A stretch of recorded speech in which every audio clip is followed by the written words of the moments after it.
I'm here with hip-hop legend Chuck D of Public Enemy, one of the most influential MCs and entertainers of our time. Now, Chuck, when I was in middle school, Fight the Power dropped.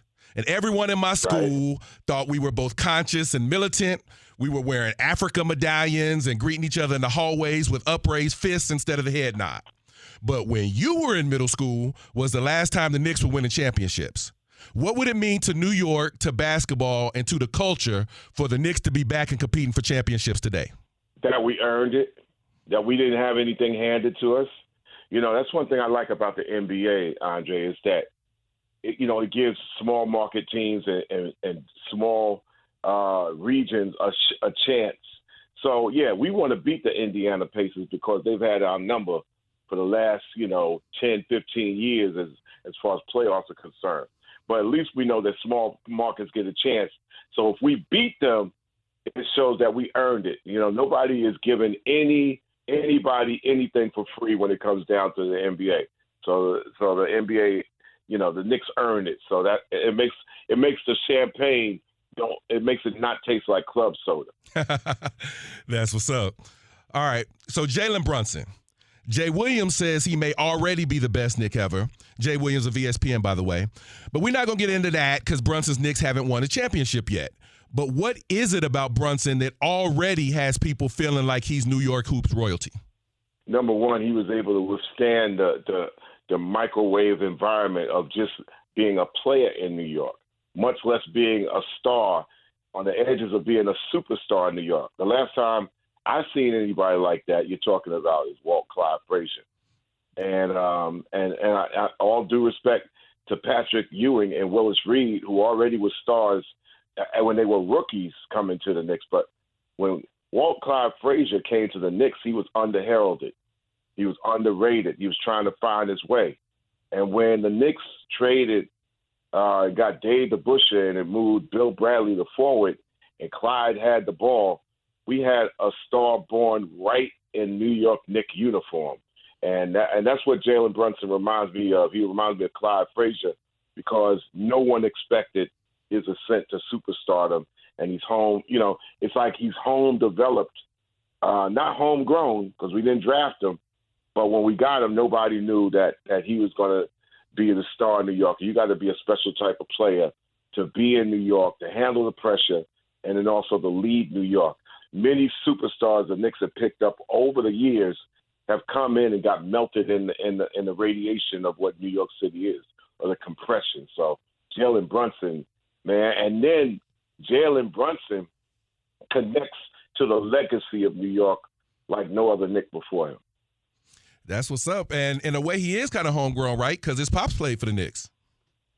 His pops played for the Knicks, Tom Thibodeau, seeing him when he was a kid and as well as coaching his dad, and also working with his dad. So it's almost like a family affair that came unexpectedly to most of the fans. This is something special. So win, lose, or draw, what we're witnessing here is something that has a natural, organic growth to it. And that's what makes us fanatical about it. I'm talking to hip-hop legend Chuck D of Public Enemy. Now, you just mentioned Willis Reed. He, of course, went down in history after he injured his knee. They returned to the game to help the Knicks win that chip. Now, Karl-Anthony Towns, he didn't have that iconic walking down the tunnel moment, but he did clearly hurt his knee late in Game 4, and he returned to play great and helped lead the team to a win in Game 5. So what do the Knicks need from Cat to win this series, and what kind of opportunity does he have to cement himself in New York lore in his first season with the Knicks? Cat has been doing it all year for the Knicks and doesn't get the calls. I've never seen a big man such as Cat who has the mobility and the dexterity and goes to the hoop. He never gets the call. So we can't even rely on the refs making a call for Cat. So what he got to do is stay focused, keep doing what he's doing because they really can't stop him. The only way they can stop him is throw fouls on him. But he doesn't get the fouls in his favor on the other way. I don't understand it, really. Right. Okay. Well, you mentioned that the Knicks have had a little bit of trouble with the Pacers lately. They have some history. And Tyrese Halliburton's trying to follow in Reggie Miller's footsteps as a Knicks killer. He's already pulled out the choke. He had a classic Game 4 to win in the Garden. Can the Knicks slow him down again? Actually, no, I'm sorry. Game 4 was in Indiana. Can the Knicks slow him down again in Game 6? And if so, how do they do it? Throw a body hard on him. And that's what Tom Thibodeau couldn't afford to do when he had a short rotation. You can't afford your short rotation players to put a body on somebody because they'll get in foul trouble. So he's extended his bench, and he's also has, all right, I got 6 to 12 available fouls to body up on Halliburton. He's going to feel the pain just like, Carlisle is trying to make the pain for Jalen Brunson. So throw a body on Halliburton, make him hurt, send him to the floor a couple of times, and do it with people like DeLon Wright. Put somebody like Landry Shamet. Mm-hmm. Put somebody like even Precious Achua, putting them on the floor. Yeah, it's going to be a fight. It's going to be a war on the floor. But, that's what you got to do at Halliburton. A war on the floor. All right. Yeah, I've been calling, everybody talks to me like, man, Chuck sounds different when he's fanning. Yeah, I'm different. I'm different when I'm fanning. Don't confuse it with Chuck the Public Enemy. I'm not on the stage. I'm in the fan seats. I'm loud. I got volume. I've been a Knicks fan since 1967. I know what I'm talking about. And if you're around me, you're not going to want to be around me. All right. Well, Mr. Fan Chuck D, I saw on Twitter, on X, that you tweeted out at Mr. Chuck D, this is where the NBA turns into the NCAA in Game 6 and 7. It gets different. Elaborate. What you mean by that? Gets different because really you playing one game at a time. And in the NCAAs, if you play the wrong game, you're knocked out anyway. Well, in the 6 or the 7, you either knocked out or you got a game to go. So the pressure's a little different. So, yeah, what I also do is I check out guys like Justin Termini and Eddie Johnson over there on NBA Today to inform me. And also I'm a part of the crew over at Knicks Fan TV. Okay. For the CP, the franchise. So, yeah, I go hard at it. I got a little bit of leeway from my wife to be able to allow me to bring the noise during the game time. So she's like, I don't care if you're talking to ESPN. Listen to this over here. She's in the fashion in the theater. So I'm like, hey, okay, I got a little 2-hour thing to scream it out. So look out. Here we go. I love that. Yeah, I just celebrated my 20th wedding anniversary, and my wife had to give me permission to come in to interview you today. But she said, wait a minute, you going to interview Chuck D? All right, you get a pass. So I appreciate that. Yeah, here we go, right? Yep. So it's going to be something. Yeah. And I got a couple of sandwiches. I got the watermelon juice, and I got the screen ready to go. Okay. Well, real quick, before I let you go, if we step out to the NBA as a whole, right? SGA just won his first MVP. He's got the Thunder looking like juggernauts in the NBA Finals. If the Knicks maybe get there, that's who they would be facing. So SGA is the only person in the NBA age 30 or under to have an MVP award. And he looks like he's representing the next generation. So what impresses you about him and his game?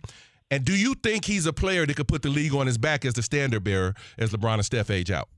Of course. It's just that, everybody's always trying to look for street credibility or somebody with that extra edge in order for them to be the face of the league.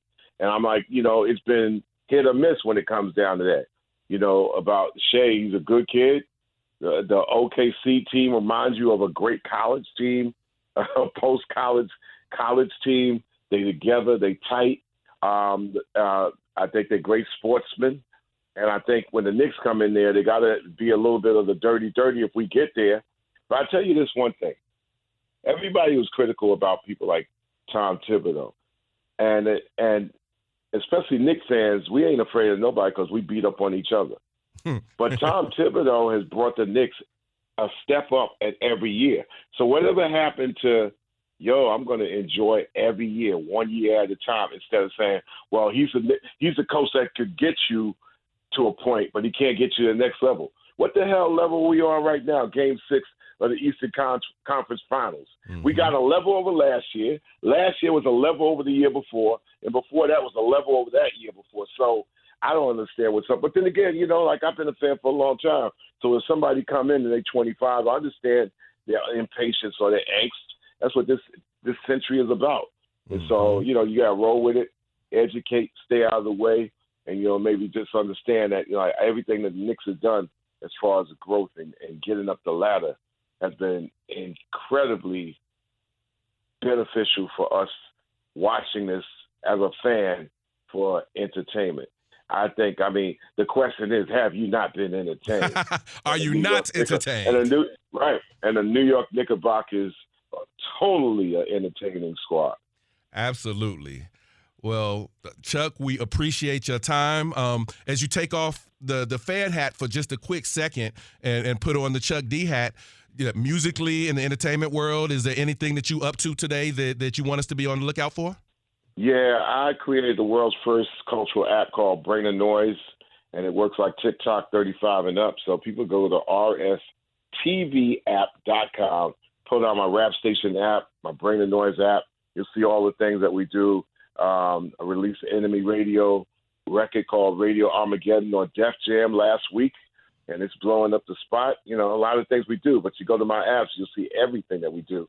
So I tell people, I said, listen, I'm the competitor to IG and TikTok and what else do people on, and YouTube and all that, and that's what we do. So it's not about my art being competitive. It's my apps that are competitive, and I want to body them out.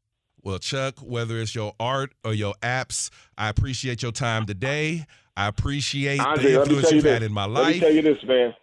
Let me tell you this, bro. I'm sorry I interrupt you, but if the Knicks get in the finals, I think we're going to see an appearance by Charles Oakley at the Garden.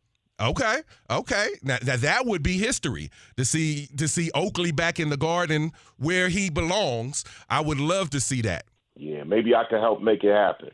All right, Ambassador Chuck get Mr. Dolan, get Mr. Dolan, Allen Houston, and Charles Oakley together, and we romp and roll. But hey, listen, man, it's Game 6 ahead, man. So we got war on the floor, man. So I'm sorry to cut off your flowers. I appreciate your flowers, but I like to throw them right back at you because I appreciate it, and you're doing a great job yourself. So, hey, I appreciate what you're doing over here, and more of what you're doing is what we need.